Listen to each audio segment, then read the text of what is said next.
laps. I'm raw running for the flex. Pete told me I was next. I'm coming for next. It really isn't no question. Only superheroes in a section. Welcome, Black, to another video.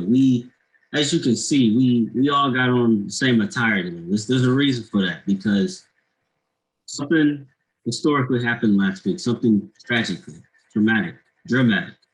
The killing, the murder of Daunte Wright, fatally killed by a police officer in Minnesota, 10 miles down from where George Floyd was killed, by the way.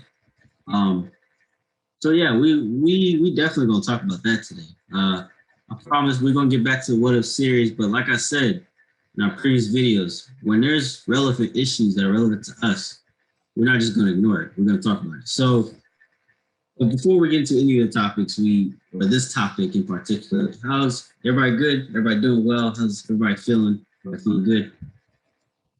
Doing good, doing real good. I'd be even better if these cops could learn how to do their job. Speak the truth. I want to do the plug, but all I want to say about the plug, because this is important, is this is why we have merch. Things like this. We're trying to inspire people. Link in the description, you know what to do. Okay. So the topic at hand for today is the Daunte Wright murder, because that's what it is. Let's just not call it what the media calls it.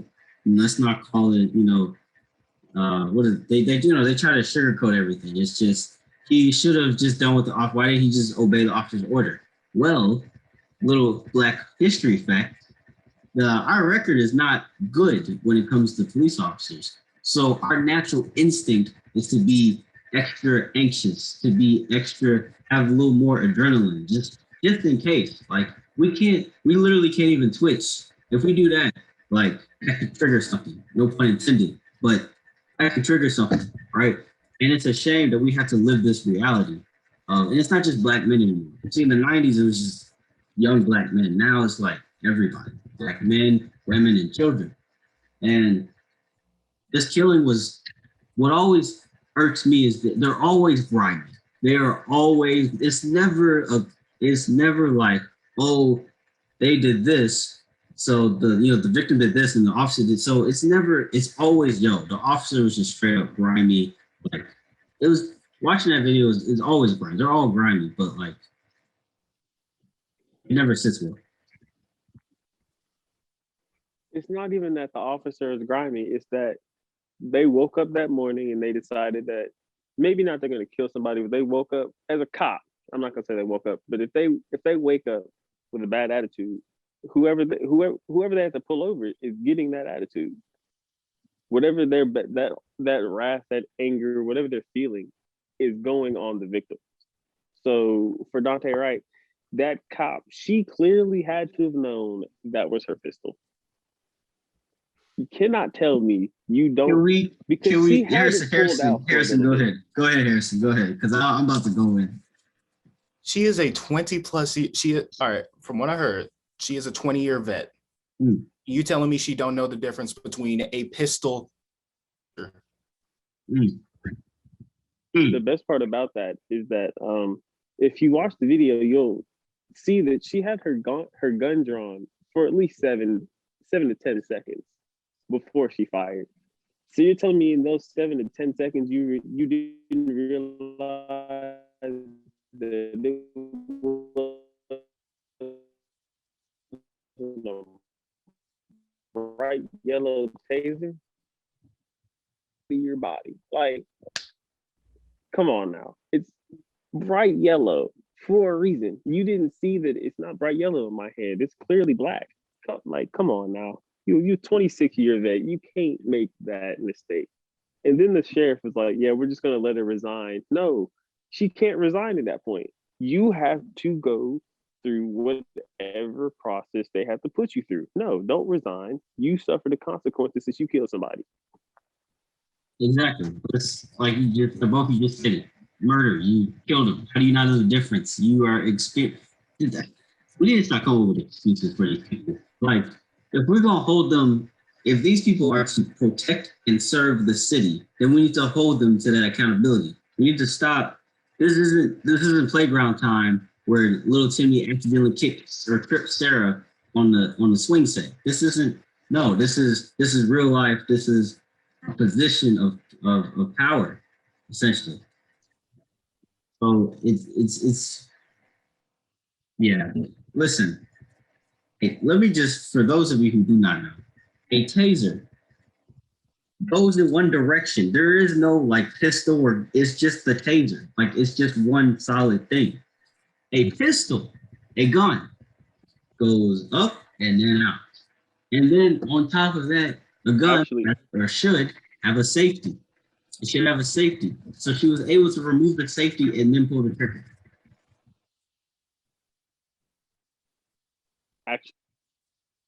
actually, both of them have the taser that she was reaching for.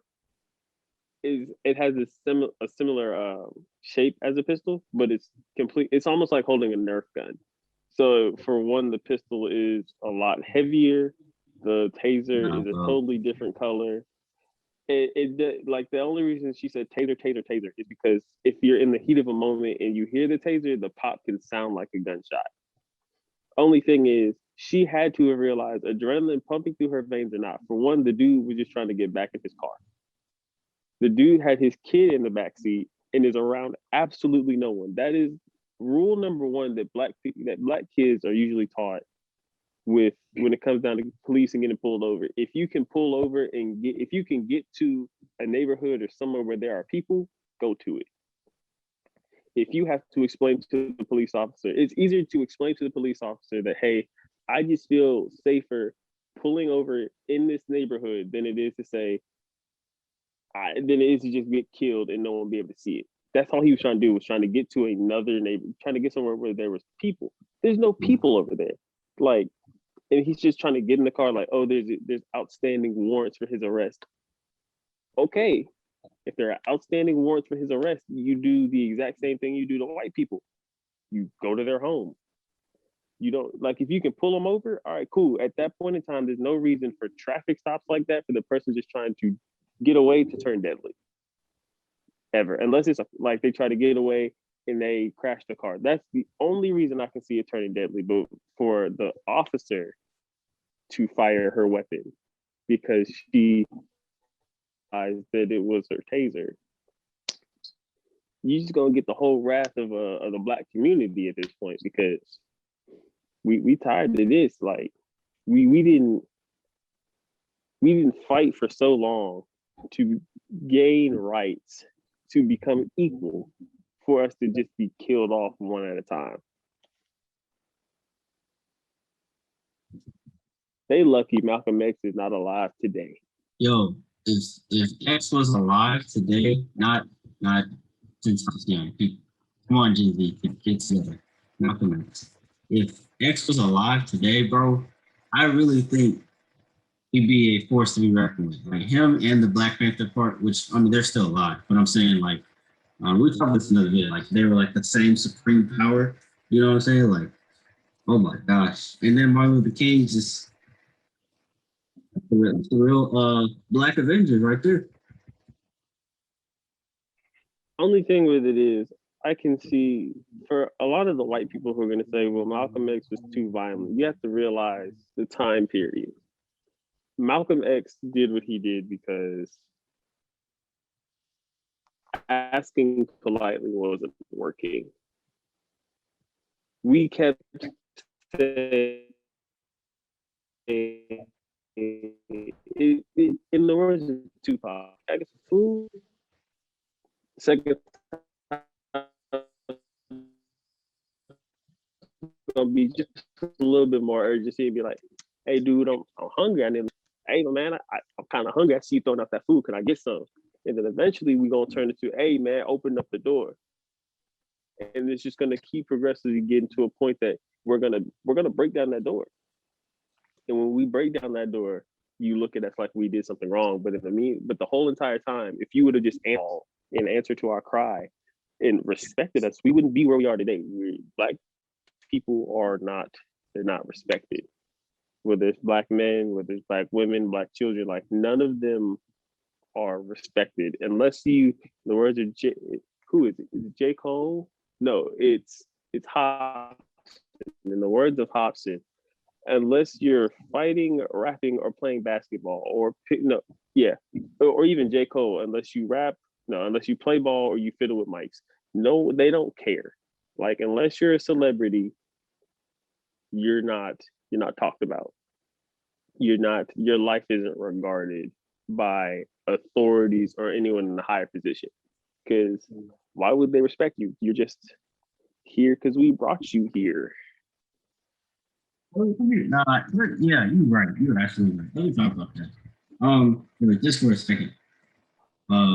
Listen, Black people, this is our home. Like, this isn't our first home, but this is our second home. Please don't let anybody tell you that this is like your roots. Our roots come from Africa, that's for sure. Me specifically Nigeria. I know that for a fact.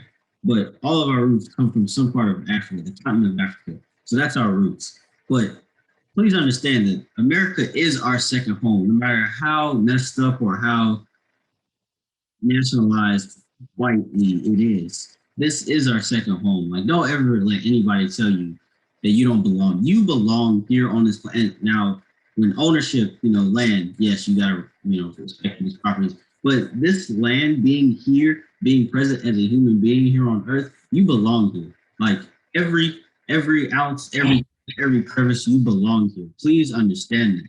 So if somebody ever tells you you don't belong here, please remind that individual one of two things. One, I have always been here for the longest time.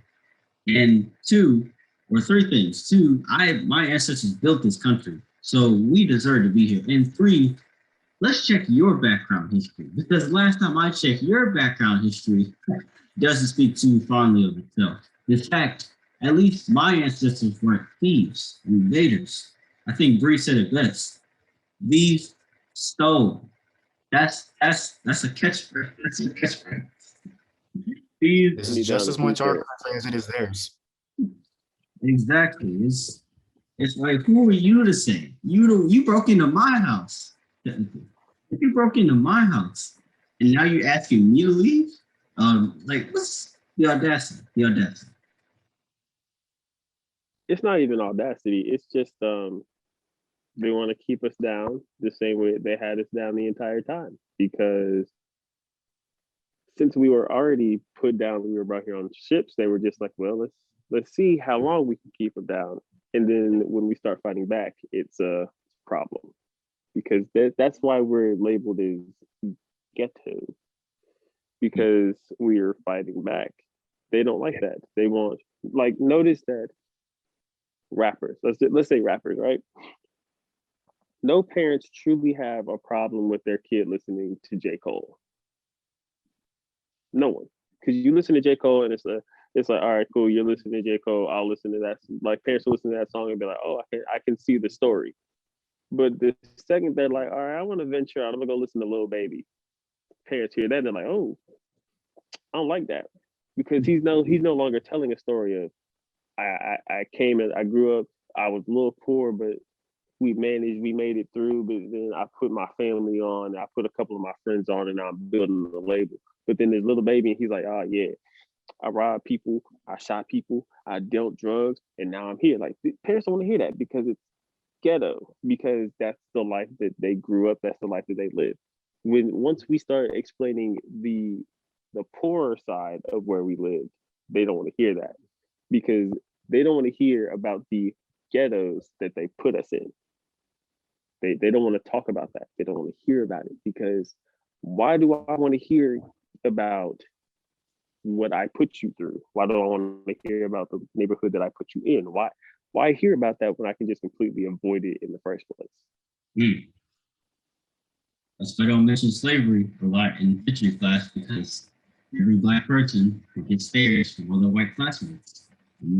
White classmates will ask, oh my gosh, are you okay? Do you want me to do? I'm like, bro, just not right now. Let's talk about it, but let's move. But that's actually, ironically, when it comes to slavery in my history class, I was actually relieved that they didn't talk about it as much because every time they talked about it, it was so much. Just I could just feel everybody, just everybody. Even if there was like more black people in the class, you're just staring at me and just felt like, yo, I don't like this kind of attention. It's definitely, it's a pity, and I'm just like, yo, I'm not beneath you. I hope you don't feel sorry for me. I'm not a minority. Like that's why I don't use that word. I am not a minority. I am minority literally means inferior. I'm like, no, I am not inferior. I am underrepresented or underrepresented. There's a difference, right? We are underrepresented people. We are not minorities. Now, if you use minority, that's fine. That's just me personally. I'm not gonna use minority because it means inferior. So I'm like, nah, by no means are we inferior. We are, well, I wouldn't say superior, but when it comes to sports, yeah, I'll just leave it there. But anyway, back to the topic. Oh no. Notice, you have to notice. Every time that a white person came up with a sport and black people got into it, or people of another race got into it, they had to make another one. They had basketball at first. Basketball was run by all the white people. They were all like, "Oh yeah, we gonna do all this stuff. We gonna do all this little basic stuff. You know, dribble with one hand and toss it to the left hand, and then go back to the right hand and pass it, chest pass, bounce pass, jump shot." And then all of a sudden, you had black people coming in. It was like, yeah, between the legs, behind the back, crossover, hesitation. They were like, all right, cool, we gonna make. Exactly. They were like, all right, cool, we gonna make football. It's a contact sport. We don't want black people here. Black people ain't as tough as us. They were like, yeah, we gonna get in the formation and we gonna throw the ball. But then they realized that black people was just slightly faster than white people. And we were slightly better at catching things. And you know, all of a sudden we're the best wide receivers, the best tight ends, the best running backs. Like, notice, you'll never truly see a number one wide receiver that's white. Julian Edelman doesn't count. He's not even a number one receiver. He's truly a number two receiver that Tom Brady just made look really good. And then they came through with baseball. This is where I love to talk about baseball, because baseball is still technically a white dominated sport, because you don't see too many black people playing baseball. But you know who you see a lot of playing baseball? Hispanic people. That's why hockey's a thing, because Negroes can't ice skate.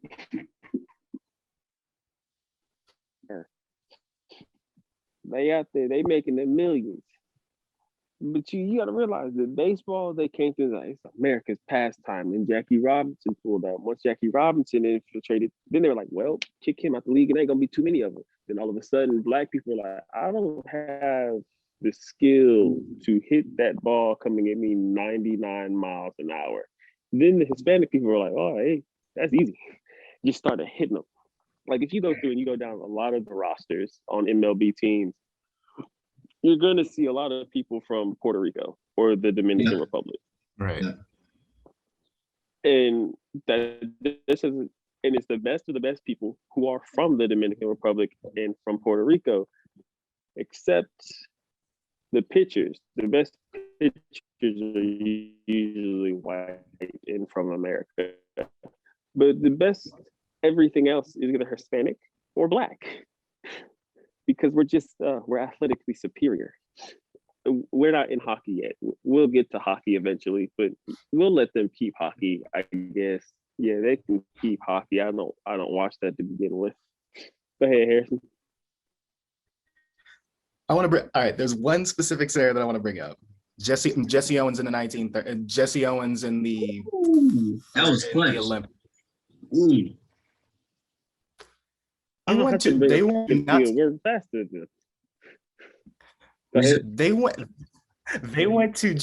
to Nazi Germany. They went to Nazi Germany, where they had the idea, where pretty much everyone there had the idea Aryans were the superior race. A black man wins the gold medal. Wow. Yo, he dusted everybody. He's a runner. He's a track star. Superior race.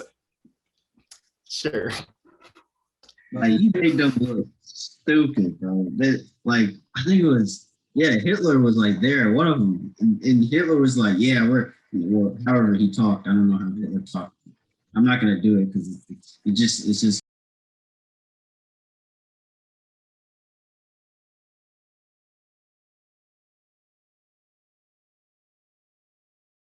And then Jesse Owens just, like you said, she's a runner, she's a track star. He just doing it to the finish line, bro. It's just,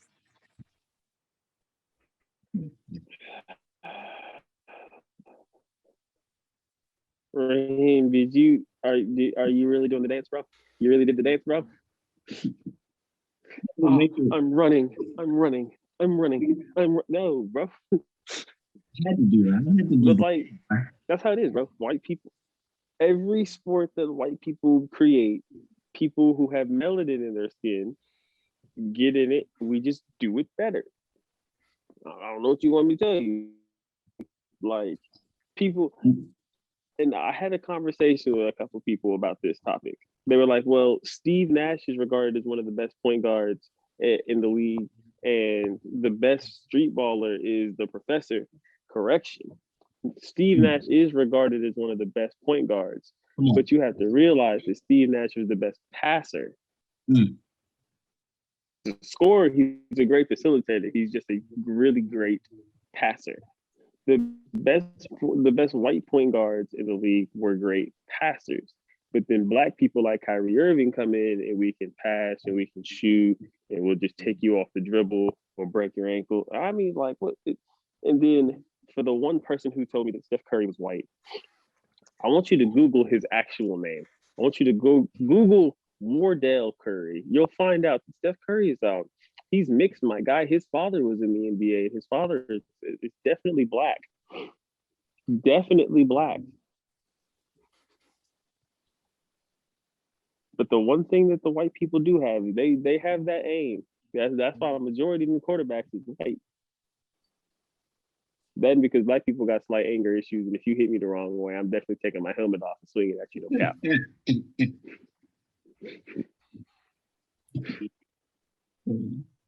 I totally forgot about track. Now swimming, the water is too cold. It's way too cold, I think, for us to be swimming. We need as soon. I promise you, as soon as they set that water to like 80 degrees, bro, we good. We in there. We in there. Ooh, we can talk about tennis. Oh yeah. Serena Venus. And then what's her name? The girl who just beat Serena. I said like she just did it yesterday, but it's like, yeah, she's like 15 or 16, something like that. Yeah, like we are taking over the sports that white people own.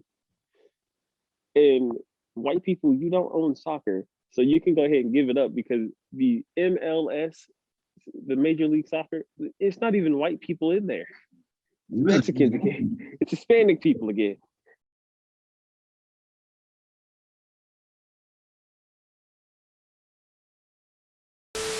Like soccer is a sport that you have to be born to do. You can't just grow up and be like, I'm gonna play soccer one day, because them boys is going out there and getting ankles chopped off from cleats.